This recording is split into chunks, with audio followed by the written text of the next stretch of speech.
Well, the arts festivals, they were held in San Francisco between 1946 and 1986. Originally conceived as a collaboration between Bay Area artists and the Arts Commission in response to the limited amount of local museums and galleries that were available to artists at the time. Over the years of the Arts Festival, the city used budgeted monies from the general fund to purchase jury-selected artwork by participating artists.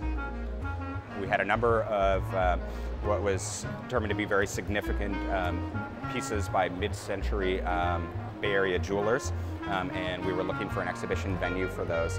And we realized that they were part of a larger picture, the Arts Festival traditions.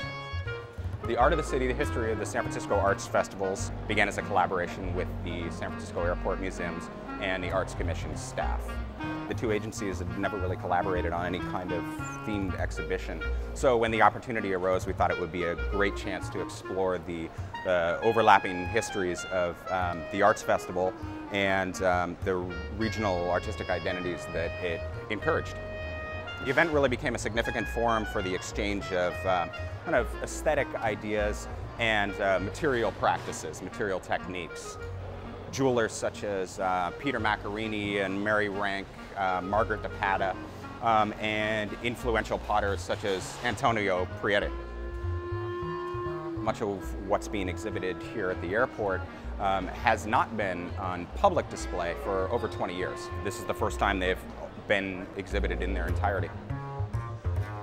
Probably one of my favorite pieces in the collection is the Robert Artisan's Jugs on Jugs from 1960. And to me, what's interesting about it, one, it's just visually arresting, but it also really illustrates a kind of a transitional period in the artist's career where he's moving away from functional forms towards more kind of wry, tongue-in-cheek sensibilities that came to define his career later in life. Jugs on Jugs in particular represents an interesting transition by the artist from functional pottery into more whimsical forms, and one of several important works by artists who became very prominent later in their careers. Other pieces by Viola Fry, Bruce Beasley, Wen Ing. The objects for exhibition were chosen to present the range of artists, mediums, of everything that was produced for the Arts Festival. These all represent purchase awards for their respective genres, whether they be ceramics or prints, paintings, metalwork, jewelry. San Francisco has a very rich legacy of modernist jewelers. The Metal Arts Guild, which was founded here by a lot of these artists, Mary Rank and Margaret DePata and Peter Maccarini. These were amazing pioneers in their field and produced a number of pieces in this exhibition that were just remarkable, really bold use of materials, techniques for assembly, the finishing. Mary Rank, her jewelry in this exhibition is just marvelous. She takes a very constructivist approach, a lot of interlocking forms rather than solder, and just very beautiful, thoughtful work. Beautiful contrasting surfaces, the use of different metals.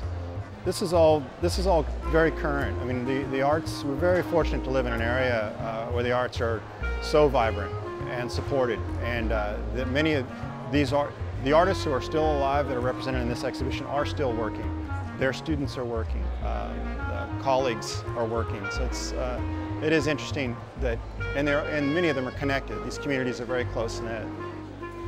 The platter by Antonio Prieto is remarkable. The treatment of the surface, decorative treatment of the surface, and he's such an interesting artist to learn more about because he seems to have come in contact with just about every ceramicist in this exhibition.